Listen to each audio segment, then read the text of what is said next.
Hello friends, ഇന്ന് മലയാളത്തിലെ ഒരു ലെജൻഡ് ഇതിഹാസം ഡയറക്റ്റ് ചെയ്ത് അഭിനയിച്ച നല്ലൊരു ഒന്നാന്തരം ക്ലാസിക് പടം, മലയാളത്തിലെ മാസ്റ്റർ പീസ് സിനിമ.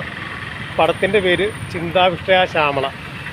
1998 ശ്രീനിവാസൻ കഥ എഴുതി സംവിധാനം ചെയ്ത് അഭിനയിച്ച നല്ല ഒന്നാന്തരം ഒരു മലയാളത്തിലെ മാസ്റ്റർ പീസ് മൂവിയാണ് ചിന്താവിഷ്ടയ ശ്യാമള. നല്ലൊരു കഥ, നല്ലൊരു പ്രമേയം.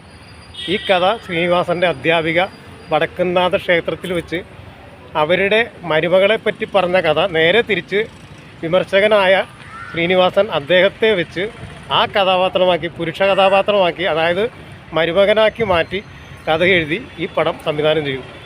വിജയിച്ച് വളരെ കളക്ഷൻ മേടിച്ച മലയാളത്തിലൊരു സിനിമ കൂടിയാണ്. ഹിറ്റായിട്ട് പടം ഓടിക്കൊണ്ടിരുന്നു.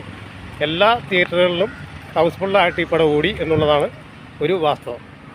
ഇതിൻ്റെ IMDb റേറ്റിംഗ് 8.10 ആണ് ഔട്ട് ഓഫ് 10. ലീഡ് റോൾ ചെയ്തിരിക്കുന്നത് ശ്രീനിവാസൻ, കൂടാതെ സംഗീത, തിലകൻ, നെടുമുടി വേണു, സിദ്ദീഖ് എന്നിവരാണ് മറ്റ് കഥാപാത്രങ്ങൾ. നല്ലൊരു മൂവിയാണ്. ജോൺസൺ മാഷാണ് ഇതിലെ ഗാനത്തിൻ്റെ സംഗീതം നിർവഹിച്ചിരിക്കുന്നത്. ഗാനരചന ഗിരീഷ് പുത്തഞ്ചേരിയും യൂസഫ് അലി കേച്ചേരിയും കൂടിയാണ്. നല്ല പാട്ടുകളുമുണ്ട്.